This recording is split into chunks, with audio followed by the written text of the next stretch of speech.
Hello, and welcome to the main event podcast about Detroit Lions football made by musicians who love football. I'm your host, Main Event Mike, joined as always by our Mr. Russ Wayne. How is it going today, Russ? It's victory. It's a victory week, man. We get to talk smack for a week, and I'm feeling good. That's right. Lions win 15-9 against the Green Bay Packers at home. Kind of a ugly game, but normally these are the kind of games you win on the road, right? But we pulled it out. Defense stepped up. Goff was just good enough, and the Lions beat the Packers 15-9, and they go to 2-6 on the season. Green Bay loses their fifth straight, and they are down to 3 wins on the season. So it's great to have a victory, isn't it? It's great to be back in the win column for the Detroit Lions. Desperately needed it. Fans were starting to turn. There was starting to be a mutiny against Dan Campbell. Aubrey Pleasant had to suffer the consequences this week. Defensive secondary coach for the Detroit Lions losing his job. And the defense comes back and responds with a win. What's your initial reactions here? I think that you hit the nail right on the head right there is, the defense has taken a lot of crap and, we've been getting our butts kicked. This isn't what we wanted for the beginning of the season, but it was good to get a win, especially against a divisional opponent like Green Bay, who is just, you just have that feeling like Aaron Rodgers is going to kill us again, like he always does. And this time he didn't. So my initial reaction was almost just like a sigh of relief that we didn't have to go into a loser week to where we had to listen to a lot of negative from the outside. Yeah. Aaron Rodgers, of course, one of the all-time greats, 23 for 43 for 291 yards, 1 touchdown, 3 interceptions. So I think Father Time's catching up with Aaron Rodgers, probably the worst game I've ever seen him play. He's got a completely depleted receiving core, nobody over there for him. Everything looked out of sync for Green Bay. They were able to move the ball up and down on us. We weren't able to get any pass rush generated the entire game. Aaron Rodgers was able to sit back there and wind his watch and make his lunch and try to find an open receiver. Fortunately for us, those receivers were just crap. And the Packers paid the price for it, I feel like. So, yeah, Lions pull out a win against Aaron Rodgers, but not that encouraging for me. I'm not giving the defense a pass, even though they did step up and play better. They at least played 2 halves of complimentary football for the entire game. But still, I mean, when you give up 9 points to Aaron Rodgers and the Packers, you got to be happy about it. But absolutely no pass rush at all, and that's not going to get the job done moving forward. What do you think of that? You're 100% right. And I'm glad that we got to play the Packers, who, like, obviously we were talking about last week how they've been struggling on offense. It was a really, really good chance for our defense, especially our young guys, to get out there, get some reps, and possibly get a win, and they did. Aaron Glenn ended up getting the game ball. And here we go. Truth be told, we've been really, really hard on Aaron Glenn over the last couple weeks, and probably warranted, because it's been atrocious back there, especially in the defensive secondary. They did get rid of Aubrey Pleasant, and it did seem to make a pretty big difference. You had the younger players, the Brad Holmes guys, stepping up and making plays on the defensive side of the ball. It's what we really, really want to see for the future. When you're looking at 2023 and beyond, I'm still kind of skeptical on the Lions being able to climb back into this season and make some noise this season, but I'm really looking forward to looking at the development of our rookies and our second-year players, the guys that Brad Holmes has brought in to turn this franchise around. Yeah, I'm glad you touched on that. The rookies certainly showed out. The second-year players certainly showed out. Derek Barnes had a great game. I think 12 tackles. PTSOL handled Rashawn Gary on the defensive line all day. Those are the second-year players. The rookies showed out. Kirby Joseph had the game of his life so far in his young career, our rookie safety from Illinois, with 2 picks and 12 tackles himself. So definitely, I'm glad you mentioned that. The rookies definitely showed up. Aiden Hutchinson with a few tackles, some pressures, and his first career interception coming off of Aaron Rodgers. And I want to talk about that interception for a minute. No one in the national media and no one during the game, the announcers, no one mentioned what the whole play was. That play was a trick play.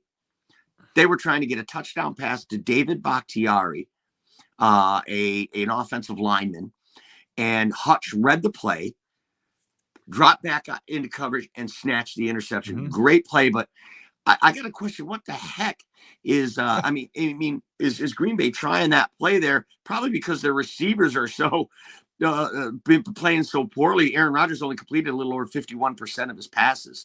So let's give the offensive lineman a chance, I guess, is what they were going for there. So no one's called that out, and I'm so glad that when teams get cute, I love it when they get burned. Well, let me add something to that, which is like those are the SOL moments. There were two big moments yesterday in the SOL field. That was one of them where that is a Sports Center highlight waiting to happen. Oh, look at Aaron Rodgers drop back. Here he dropped it in number 70 or whatever. The Yeah, offensive lineman catching the ball. He was eligible to see Aiden Hutchinson destroy that narrative and keep them out. Not only you didn't get 3 points. You should have gotten 3 points on that, and Aiden Hutchinson shut you down. That's what we got the number 2 overall pick for. Thank you, Aiden Hutchinson, for living up to the hype for that one play in that game for sure. right, and that's a great point. That's the kind of play that can spark a team as well, right? Yes. That can motivate everyone. And then Aaron Rodgers can go over on the sidelines and cuss out his receivers and go, "See, Bakhtiari caught a touchdown pass. Why can't you?" And then you could click on Sports Center later. Da da da da da da. David Bakhtiari and Aaron Rodgers, they were best man in each other's wedding. Watch this play to beat the Lions. You look at me. I'm Chris Collinsworth. I'm actually really good friends with Aaron Rodgers. We were just hanging out the other day, and he threw a touchdown pass to backyard. Shut up. We just love Aaron Rodgers. I know football players. Shut up, Collinsworth. No one wants to hear you. So, yeah, I'm really glad Hutch read that play. Made his first career interception. He said in his post-game interview that Aaron Rodgers told him, "I gave you a gift, kid." I just think that's so awesome because I don't know if you remember, Aiden Hutchinson said when he was drafted, "Oh, I can't wait to sack Aaron Rodgers." That didn't happen, but he did get a pick off him, and I think. Well, let me ask you a question, Mike, because I'm going to throw a curveball at you right here. I know that it says I can hit the curve. Stepped up. So today I read an article about how Aaron Rodgers was asked about the game, and he gave the Lions defense 0 credit. He said it was all him making mistakes, and he said it had nothing to do, quote, verbatim, that's what he said. It had nothing to do with how they were playing me. It was all me not making. I want you to react to that statement from Aaron Rodgers. I mean, is anyone surprised? I mean, this guy's has been so arrogant for so long. Chip on his shoulder. I think it's part of maybe what makes him great is that chip that's on his shoulder for all that time he spent in the green room on draft day.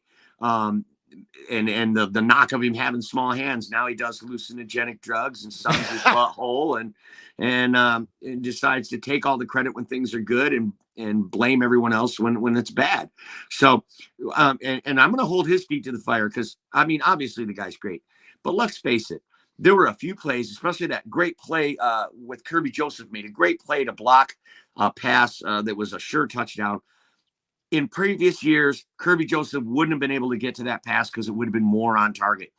In fact, the one touchdown pass that Aaron Rodgers did throw was right on the money to Alan Lazard. Somebody said last night that, oh, well, Lazard beat Okudah for that. No, I mean, you and I commented right then when that play happened. Okudah was with him step for step. That ball was just perfectly thrown. Yes. It's what we've seen out of Aaron Rodgers so much in the past. Pinpoint accuracy, making bad receivers look good. And we saw it on display Sunday as well. Some of those passes, those guys were catching the ball in self-defense because the ball was coming right at them. And they had to, falling. I'm falling this way. Oh, that just happens to be right where he threw it because he's that good. But Father Time's undefeated. And I think it was catching up to Aaron Rodgers because some of these throws, he doesn't throw 3 picks in a game. Okay. That just doesn't happen. Very rarely does that ever happen. And against the worst ranked defense in the league, he threw 3 picks. That tells you something's off with Aaron Rodgers. So maybe there is something to that, whether it be age, a depleted roster around him. But that doesn't have, that depleted roster doesn't have anything to do with short arm and a few throws, doinking one off Derek Barnes' face mask. None of that has anything to do with your depleted roster. So he needs to man up, take a little bit of the blame, and give a little bit of credit to a young, hungry Lions team that held his team to 9 points, period. Yeah. And I got to echo that too, because when we were watching the game together over at the Lions Den, and thank you, Gary, you always put out a good party and a really, really good atmosphere to watch a Lions game. Awesome. So Gary over at the Lions Den, Gary Loafman, man, we love you. And we love using your Lions Den picture right in our background. But when we were looking at that game and I was making fun of the Aaron Rodgers bad passes, and you were kind of calling me out a little bit for it. You're like, oh my gosh, like he throws one bad pass and now you got to get him. I'm like, I'm not used to seeing this. I'm used to Aaron Rodgers being 12 for 13 for 145 yards, 2 touchdowns, no interceptions, 20 yards rushing. I do whatever I want. And to see him bounce a ball off of somebody's helmet.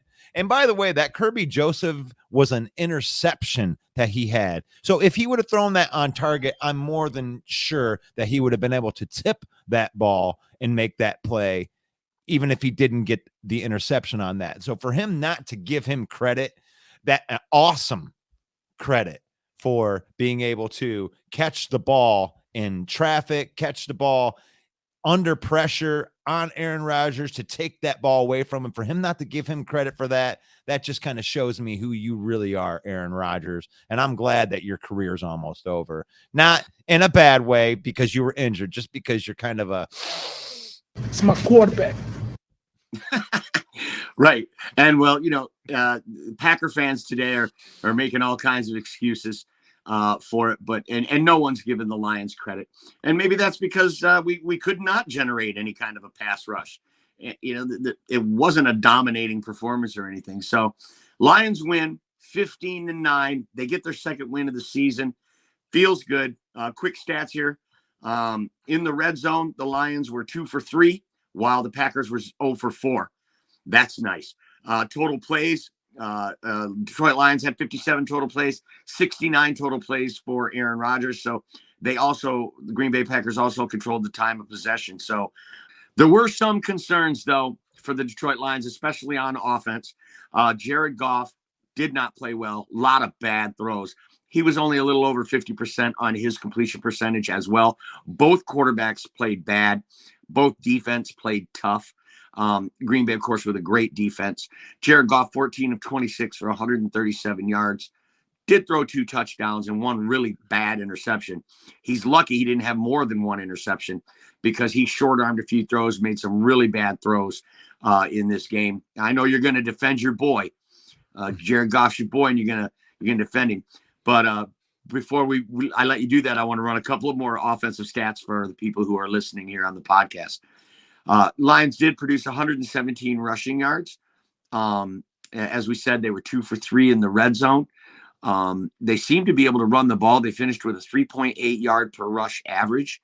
You and I kept calling for them to run the ball, come on, run the ball. And when they finally did on that last scoring drive, they ended up putting 4, 5, maybe 6 runs together in a row. Play action, boom.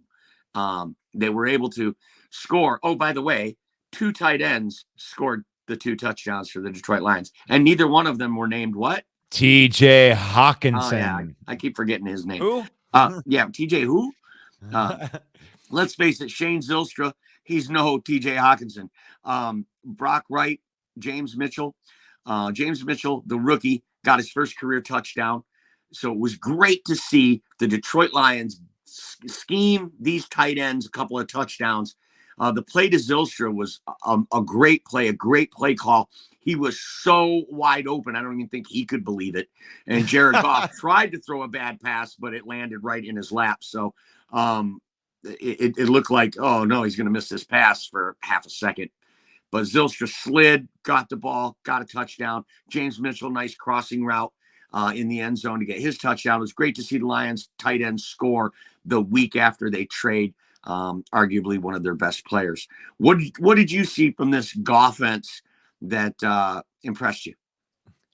Well, first of all, I want to say I'm glad that you have so much confidence that I'm just gonna go and toot Goff's horn. Like, I mean, we have a bet going on right now, and right now he's failing me because he ain't. I mean, 14 for 26. I mean, here's the thing: is he didn't throw a lot of interception. His interception. I don't know if that was really a bad interception or more just Jair Alexander, just like he did that last week against Hurts too. He's just like kind of willed his way into a couple of interceptions at the end of that game. I believe that there were a couple of the incompletions that he had that were actually way worse throws than the interception that should have been intercepted in that game. As long as he doesn't make the mistakes, he had play action set up.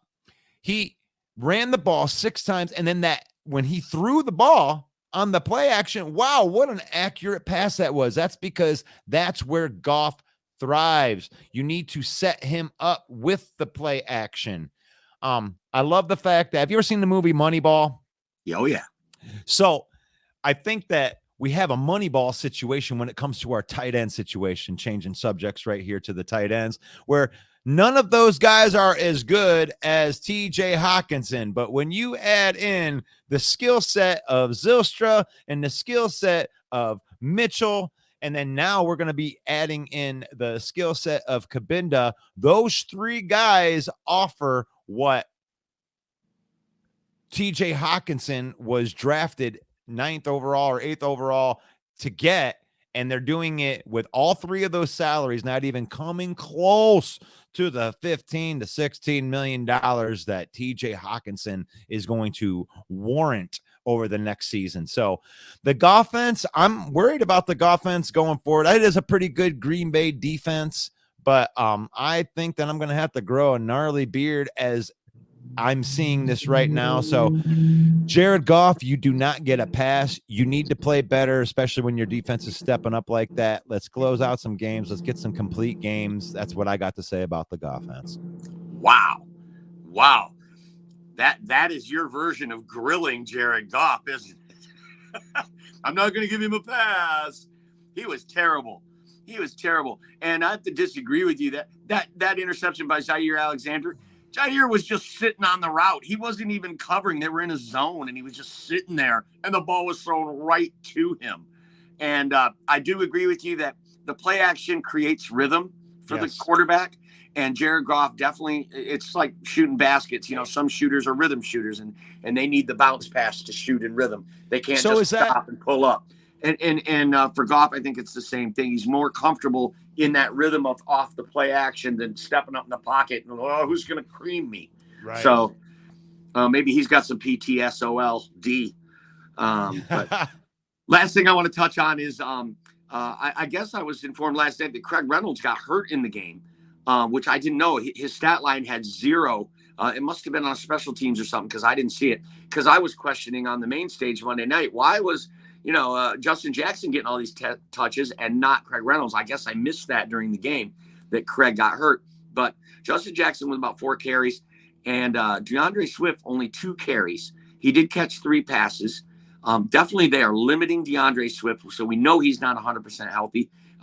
We talked to Mark Oram from Orem's Forum last night and did an exclusive interview with him that was great, and I encourage our listeners to check that out on our YouTube channel. That's at Main Event 365 on YouTube, and check out that interview where Mark brought up a good point that he was out there a lot more, even though he didn't get the ball much. They were using him as a decoy. It was making the defense pay attention to him, making them adjust for him, and then going away from him. And I thought that was a great point, something that I didn't notice during the game. You and I kept commenting, oh, Swift's back out there. How come they're not giving the ball to Swift? Why aren't they giving the ball to Swift? Obviously, he's not completely right. He looked great when he touched the ball, I thought. Better than last week, but definitely not a return. Jamal Williams did a solid job not fumbling the ball, making positive yardage, falling forward. The Lions get 117 on the ground, and Jared Goff was just good enough. They put up 15 points. They did convert a 2-point conversion, which was awesome to see. So this Goffense, it stalled a bit, but they got the job done. But it's the defense was the star of the day. Even without a pass rush, they played hard. They played well. They played stiff in the secondary and got us the win. Let's put a bow on this one, Russ. You got anything else to say about this win? Yeah. Why weren't the refs calling delay of game? Good call. God, it was frustrating, wasn't it? We would count out. We would watch that screen. Now, it should be noted, though, that clock that we see on the TV screen is not the official clock. But I'd never seen it be that far off where you and I would go 2, 1, 0, hike. And it was literally that long between the clock hitting 0 and the snap of the ball. We counted 5 times. I've seen various things on the internet where it could have been as many as 12 questionable snaps that were after the clock had run out. Not one delay of game was called. I can't understand how, once, maybe twice. After twice, no, there's a pattern here. Something's going on. As Lions fans, we have to be touchy about blaming the refs because that's been our narrative for so long. And I'm not blaming the refs for anything. I'm just saying it was egregious. It was obvious that they were not getting the playoff in time, and there was no penalties called. Yeah, and that's why I really wanted to bring it up this week, because we're not ref blamers. We're not going to blame refs. What are we blaming the refs for? We won the game. So that's why we're going to bring it up this time, because it's not 3, 2, 1, 0, and then there's a grace period. Once that clock hits 0, every moment after that is the delay of game. It's not 0 and it's not 1, 2, 3, then go. It's 1, 2, and on 3, you're late. Yeah. Not you don't get that second. You're late. Yeah. Call that play. That's a great musician analogy. It's not on the and. Right? Yeah, it's not we're not doing it on the and. So you wanted to do it on the and. You let them get away with the and, which is what brought up this next segment that we're going to get into is the PTSOL Detroit. Because you can't call a delay of game penalty, I couldn't even enjoy the end of that game. When everybody else in the Lions Den is jumping up and down and celebrating the win, I'm saying, hold on a minute. This is the time that the referees are going to call that delay of game after he's already lost the game, and they're going to give Aaron Rodgers another chance. PTSOL. I was just waiting for the referees to take that away because it was a delay of game. They should have called delay of game on the last play, the 4th down for them. They could have called delay of game after that was over, after he messed it up and we'd already won the game. They could have just thrown a flag out and said, delay game. Right. Green Bay, right. 5-yard penalty, repeat 4th down, and given Aaron Rodgers another shot. And that right there, my friends, is an example of PTSOL. Post-traumatic, same old Lions.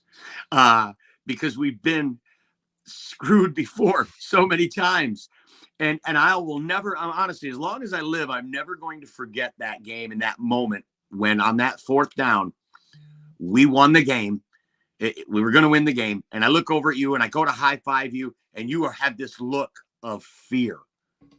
Like you, and PTSD is the only way really to describe it, because you know that it's happened to us before.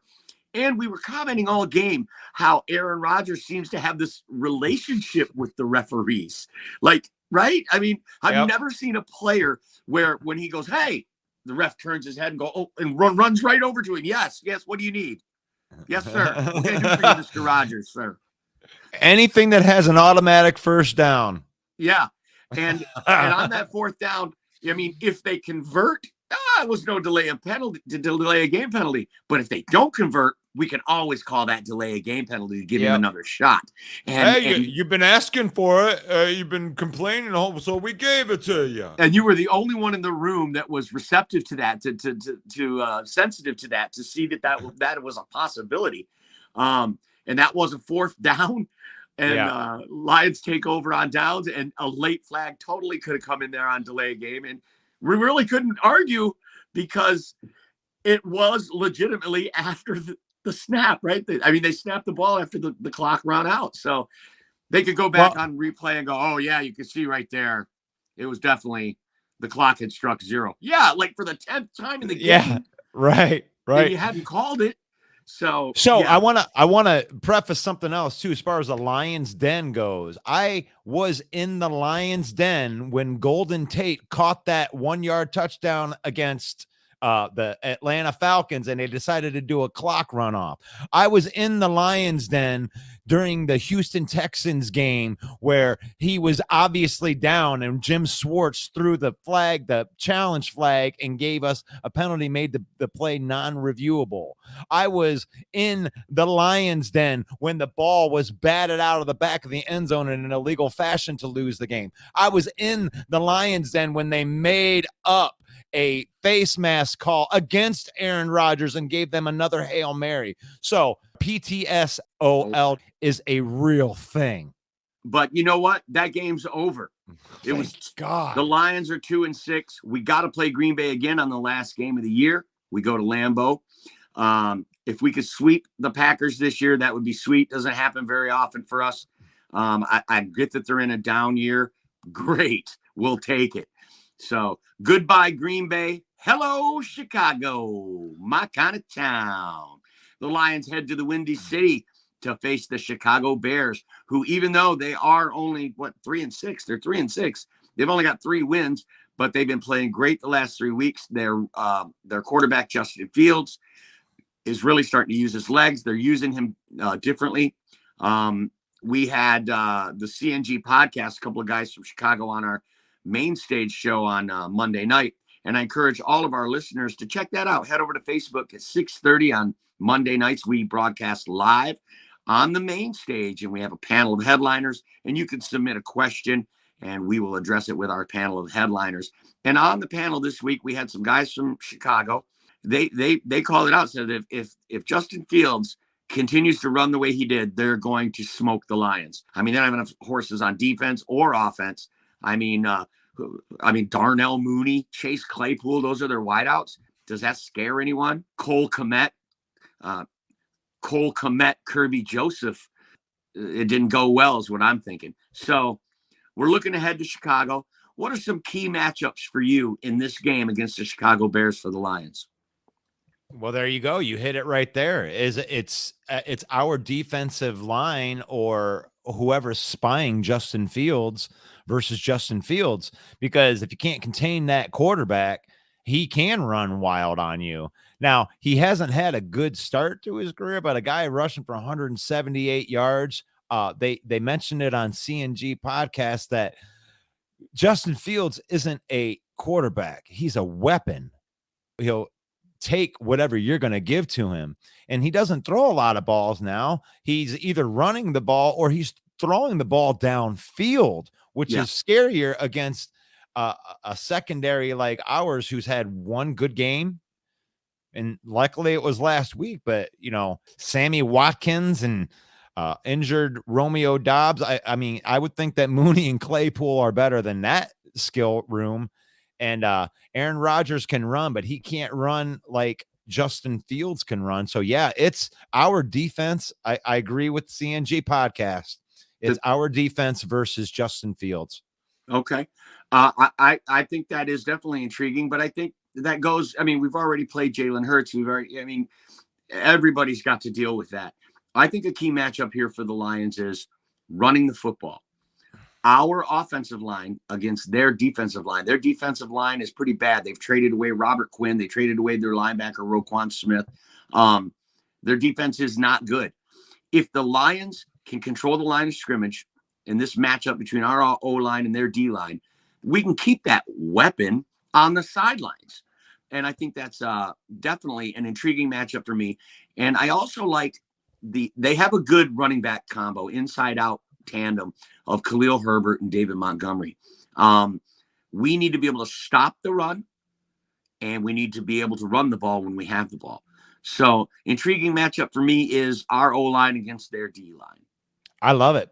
I mean, it's a great matchup that you're talking about. But if we can't stop Justin Fields on the offensive side of the ball, we're going to be. I mean, are we going to be in another 40-point game because we can't stop them and they can't stop us? Because I don't think they can stop us on the run. I mean, their defensive line is atrocious. That's the key. I mean, when we get into the keys right here, the Lions' keys to the victory, it is going to be running the football, because we do need to take them off the field and we need to dominate them on the time of possession. So the keys of victory is 100% taking the ball out of his hands. I agree with you 100% on that, and getting some form of containment on the rushing ability of Justin Fields. Yeah, well, we do have a leg up as opposed to some of these other teams that have played Chicago. We have good lateral quickness at linebacker. Anzalone, Malcolm Rodriguez, Derek Barnes. These guys are young and fast, and they get sideline to sideline faster than some of these other linebackers, like that some of these other teams have. So, I think that the Lions will be able to contain Justin Fields. One key to victory for me is to stay away from Chicago's strengths. They have a great safety duo back there. Rookie Jaquan Brisker, who I would have loved for the Lions to have drafted. If we would have got Kirby Joseph and Brisker, what a young safety duo we had years to come. And that could have happened, but we took Jameson Williams instead. So I definitely don't like throwing the ball downfield on this team, playing to their strengths. I like running the ball. I like our three-headed monster of Brock Wright and James Mitchell and Zylstra. Over the middle, Amon-Ra St. Brown, eating them up because they don't have a good cover linebacker in Roquan Smith anymore. Stay away from the deep shots against Chicago in this game, I think. You just maybe take one now and then, but you're looking for trouble if you play to their strengths. And so, yeah, I think that another key to victory is smart coaching. This is the Chicago Bears here, okay? You're not playing Buffalo Bills. You're not playing the Eagles. You don't need to take all these chances like he did last week with Green Bay by going for it on fourth down on the opening drive instead of taking the points. I want to see some good coaching in this game by Dan Campbell, playing it safe. Know your enemy. Know thy enemy, right? That's what we always say. And know thy enemy is a registered trademark of the Main Event 365. Please drink responsibly. Anyway, let's see some good coaching, and let's not play cowboy in Chicago, and let's come out with another win. Well, I mean, it is playing sound, not getting beat in one play. One thing that the Lions did really, really good against Aaron Rodgers, even though he drove down the field, it wasn't in these giant chunk plays where he's chucking the ball and these guys are just making these huge plays. They tackled pretty well, and they made him incrementally go down the field, eat up time. I mean, you saw him taken all the way down to 0 on the play clock over and over and over again. So they obviously respected our offense enough to try to run clock down and be in a one possession game at the end. So the keys to victories: don't give up the big play. Justin Fields can kill you. He can chuck the ball 60 yards down the field on long plays. Just don't let the big play beat you. Another thing I think is there's an intriguing matchup here, the Michigan and Ohio connection between Justin Fields and Aiden Hutchinson. Yeah. Love to see Aiden get a sack on Justin Fields. That would be great. Keys to victory is definitely containing Justin Fields and keeping him off the field, mostly by running the ball, I think. So there is that narrative that Ohio State quarterbacks don't translate well to the NFL. After last season, it seemed like that narrative was holding true again. But here in the last few weeks, they've opened him up, and they're letting him use his legs more, letting him create more. And it looks like there might be hope for this kid. What do you think? Well, for sure. I mean, in every situation, anytime a quarterback comes out of college and goes into the NFL, it's such a special thing. Like you said, Jared Goff is one of the 32 best quarterbacks on planet Earth. And no, Ohio State has not produced any quarterbacks of any kind of clout in the history of the NFL. And I think that Justin Fields and this new regime of quarterbacks. They're actually going after pro style type of quarterbacks at Ohio State now, with CJ Stroud to Justin Fields being the first of that kind. They usually go for the running type of guys that can't throw the ball at all. Justin Fields was one of the most accurate quarterbacks in college coming out, so that wasn't a thing with him. I think that he has some playmakers that they're starting to put around him. They didn't have a good offensive line, and he's making the most out of, really, I consider the Bears offensively is a bad opportunity, and Justin Fields is making the most out of it. Right. Well, I think there's an obvious comparison here to Justin Fields to Jalen Hurts, right? They both came big time programs. They were heralded coming out of college. At first, it looked like Jalen Hurts was going to wash out in the league. He had a tough first year, but then last year he gets his team to the playoffs. And now this year he's undefeated. So there's definitely some comparisons in their game, but I think that it's apples and oranges when you look at the situations, right? Right. Just Jalen Hurts is in an ideal situation. He has a stellar defense, a stellar offensive line, incredible weapons, a great running game. Everything is in place for him to be successful. Justin Fields, quite the opposite. All the talent in the world, no offensive line, no defense, subpar weapons around him. So my question to you, Russ, and to the people listening at home, if you put Justin Fields on the Philadelphia Eagles right now, are they still undefeated? If you put Jalen Hurts on Chicago right now, are they still a 3-win team? What say you? I do. I believe that they're undefeated in Philadelphia with Justin Fields. They're not even, it's not even close, because what if you would take Jalen Hurts off of the Philadelphia Eagles and put him on the Chicago Bears? You know what they would be? They wouldn't be the Philadelphia Eagles. They'd be the Chicago Bears, because Jalen Hurts would not be able to fix what they got going on with Chicago either. And if Justin Fields went to a situation where last week he was rated as with the GPS as the fastest player in the NFL. Last week with Justin Fields. So you put him on that offense, and he's a more accurate quarterback when he's got time in the pocket. He'd proven that in college. He hasn't proven it at the pro level. But if you give him an offensive line with A.J. Brown, with Devontae Smith, with Dallas Goedert, a top 5 offensive line, gosh, Goff could be good behind that. Oh, you had to throw that in there, didn't you?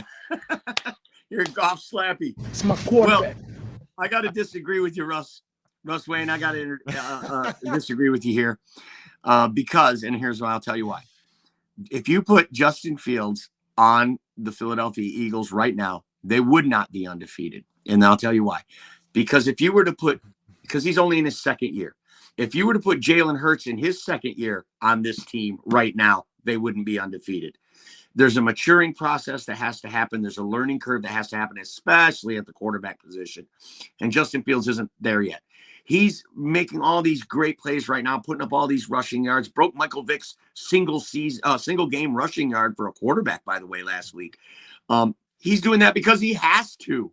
Okay, he has no other choice. Right. And I think that if you put him on the Eagles, that's not going to translate yet. He's just not mature enough. Jalen Hurts took a huge step forward by taking his team to the playoffs last year, and it really showed right out of the gate, even against the Lions. He didn't look panicked at all. He didn't look like he was forcing runs. Running was the last option for Jalen Hurts this year. For Justin Fields, he doesn't have that luxury. He's got to run for his life. And what you're seeing is a byproduct of that. So, no, I don't think Justin Fields has the same success as Jalen Hurts this year. In the future, Justin Fields, I think his ceiling, he could eclipse Jalen Hurts by a mile. This kid is scary looking at his ceiling, looking at the future. But I just don't think he's there yet. And I don't think it's fair to Jalen Hurts. But on the flip side of that, if we put Jalen Hurts on the Bears, are they 3-6? Yeah, I think they are. Or worse. Or worse. I think they are. So to your point, I have to agree that his ceiling is higher. But at this moment in time on the timeline, I don't think Justin Fields is going to be able to get it done because Jalen Hurts has already taken that step forward. Oh, well, I mean, that's the thing is I'm not going to argue with you too much on that because he plays for the Chicago Bears and really they could lose every game and I would be happy with that. So whatever, you know, I mean, I think it's a very good comparison that you bring up because I think that their styles and the way that they play football are very, very similar. And what a great comparison that is, especially with two opposite teams like that. That's a good question, Mike. We're going to make some predictions here in a minute, but before we do, I wanted to touch on one thing. News surfaced today this week that Lions first round pick wide receiver Jameson Williams probably won't return until the month of December. The Lions traditionally don't play meaningful games in December. So what does it mean to you, Russ Williams, to finally see JMO in meaningless time? Well, I mean, you need game experience. I mean, I would hate to see him go through this entire season and not, at least get some reps at the wide receiver position. Cause, in-game reps is that's like throwing gasoline on the fire of learning, and you can study all you want inside the books, but until you get out there and run routes and, and see these guys running around as fast as they do, which is a lot faster than it is in college, then, he's going to have a learning curve next year. So if he gets 2, 3 games, 4 games in this year, I think it's going to uber accelerate his learning curve. And I think it would be an awesome thing if he could play a couple games this year. So you're okay with it? You're okay with him not coming in until week 14? Well, I mean, I want him to come in when he's ready. So if that's week 14, if that's next week, I don't care as long as they're not trying to push him into the game before he's ready. Well, the Lions only have 2 wins. They're 2-6, but if you look at the schedule, they have a lot of winnable games on the schedule. They could salvage 8-9 win season. They could go sniff the playoffs. Playoffs? Yeah. So it's absolutely within the realm of possibility. JMO says he's ready to go. It's the team who has deemed him not ready to go. I want to see the kid now. I mean, I don't want to rush him back from an ACL, obviously, but I'm anxious to see the kid. And the reason I'm so anxious is because I think we are a different team if we don't draft. I was on board with this draft pick, but as the season goes on and guys like Jaquan Brisker and Kyle Hamilton, guys we could have had with that pick.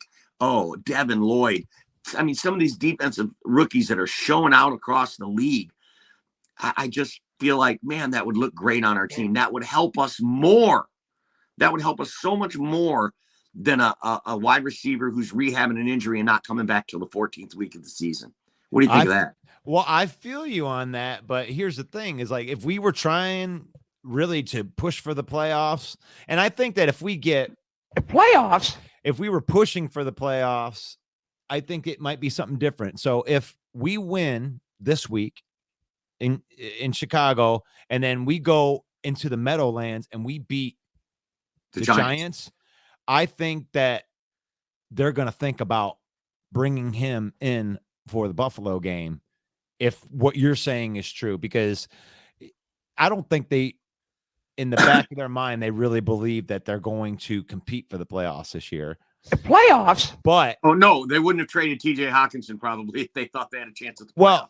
Well, they came out and said that Brock Wright, Zylstra, and they just drafted a 4th round pick at tight end. So I think that there's more reasons than just we ain't competing for the playoffs that they brought him in. So if they have a chance to climb back in, if you're sitting there at 4-6 going into the Thanksgiving game, you probably think about it, wouldn't you?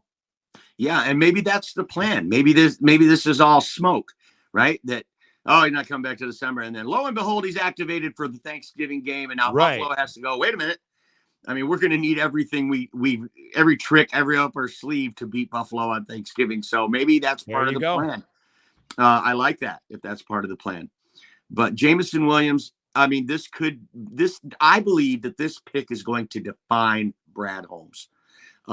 If he blows up and is the star we think he can be, Brad Holmes is going to look like such a genius. Yep. Even if he doesn't play a snap this year, if that's just a future investment, that this player is generational, he's so special that We let him sit out an entire year, wasted a first-round draft pick on it to let this happen. He's going to look like a genius. He's got to play. To me, he's got to play. If you sit him out the whole year, that's already a black eye on Brad Holmes, especially when they were touting that he could be ready for training camp. There was some circulation that they kind of just completely crapped the bed from a media standpoint on that. And then they put him on the PUP list. They brought us back to reality. Yeah, that you have to have him play this year. You have to have him play this year, at least 3 games. Well, I know I can't wait to see him, even if he's just out there as a decoy flying down the field. That's right. Taking the top off the defense so that there isn't a safety in the box. That alone has value. You cannot undersell how important it is to have the fastest guy on the field on your team at all times. Speed is the name of the game. That's everything. So definitely could be a game changer for us. It might be a little too late, too late for this season. However, let's get into the fun part, Mike. Let's get into it, man. I want to remind all of our listeners to head on over to our YouTube channel, and you can see a video podcast version of what you're listening to right now. And you can see this incredible Michigan Wolverines hoodie that I'm wearing as we get ready for the big Ohio-Michigan battle on November 26th between Russ Wayne, the Buckeye fan, and main event Mike, the Michigan fan. This is going to be a big clash for us. But we'd love for you to go over to our YouTube, smash subscribe, like, and share our content. And be sure to join us on Mondays on Facebook at 6:30. Right now, we're going to talk about predictions. We're going to look back at last week's Lions prediction. We both predicted the Lions would cover the spread, and they did, and then some. So we both hit on that. What do you got for the Lions this week? It is Chicago minus 2.5. So the Lions are getting 2.5 on the road in Chicago. What do you got? Well, the Lions are going to Soldier Field. 13-game road losing streak that we are looking to break. I've picked them on every road game this year. So why stop? Why stop? They're going to cover. They're going to cover. They're going to go. We're going to take those points. We're going to go 20-19. Detroit, 1-point victory. A 1-point victory. And snapping a 13-game road losing streak. Well, so in order for the Lions to hold Chicago to 19 points, that means you think they will contain Justin Fields. Yeah, I think that they'll contain Justin Fields. I think they'll keep him off of the field. Well, pun intended. I think that the Chicago Bears versus the Detroit Possums, I call them the Detroit Possums because they get killed on the road. But I also am going to pick the Lions to win. And I'm going to pick the Lions to win 13-10. I think it's going to be a low-scoring game. It's going to be outside in the elements of Soldier Field. And it's going to be a great game. It's going to be a tight game. And I think they don't have enough defense to stop us in the run. And we're going to control the clock. And it's going to be a low-scoring game. We're going to keep Justin Fields off the field. At 13-10, Lions win. And on the way up, we're going to bite a kneecap off. There we go. Time now for our lock picks. Last week, you picked the Minnesota Vikings to beat the Washington Commanders by 3.5, and they only won by 3, so you lost by a half point. I picked the Miami Dolphins to beat these same Chicago Bears by 5. They only won by 3, so both of us lost on our lock picks this year. But as I look over here at my big board, I see that you are 1, 2, 3, 4, 5. You are 5-4 on the year. I also am 5-4 on the year. So we are neck and neck going down the stretch, just a shade over 50%, which there's no shame in that, my friend. The greatest pickers in the world can only pick 56%. So we're right there. We're doing pretty darn good on our lock picks. So it's time for your lock pick for this week. Russ, what do you got?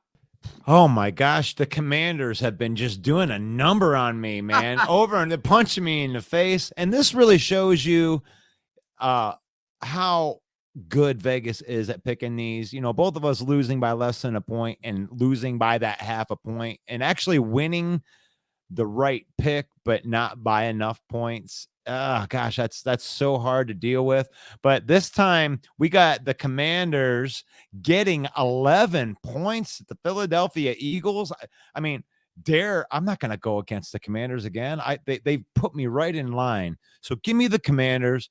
Give me the 11 points. That's just too much. That's just too much, even for the undefeated Philadelphia Eagles. So Washington plus 11 against Philadelphia, and you got Washington in the 11 points. You think Philly will still win the game, but you just think 11's too many, and that's a divisional game. Yes. And they're usually close, so I think that's a good pick. And I'm going to take the Raiders. The Las Vegas Raiders -6 against the dumpster fire that is the Indianapolis Colts. Indianapolis this week fired their head coach, Frank Reich. Their star running back, Jonathan Taylor's a little beat up. Deion Jackson played last week. Their defense hasn't been able to stop anyone. Their quarterback, their free agent quarterback they picked up, Matt Ryan, maybe a future Hall of Famer, is a dumpster fire as well. He has no mobility. They're very thin at receiver. The Raiders have been a terrible team this year, and they got to take every cheap win they can. I wish it wasn't 6 points, but I'm going to take the Raiders -6 at home against the Indianapolis Colts, and that's my lock pick for the week. That's a good lock pick. I mean, it's one of those things, man. When you get above that 3 points, it's really hard in the NFL. Most of the games are close, so I definitely understand picking against the high point spread. But I mean, the Colts look really bad.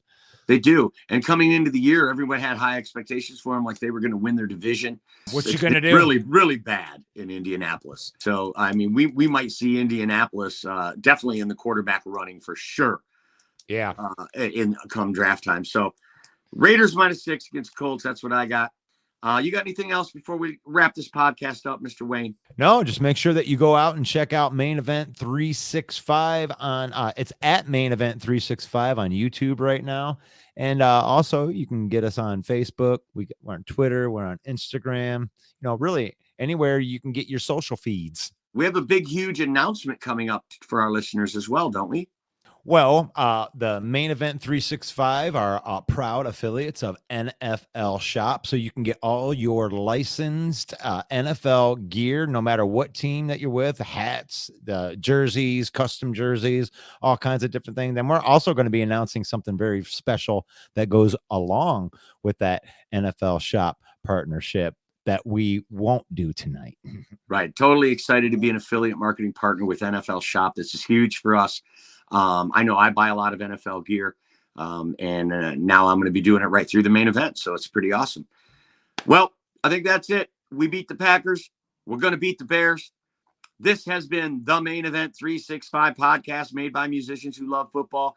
For Russ Wayne, I'm your host, Main Event Mike. God bless you all. Peace out.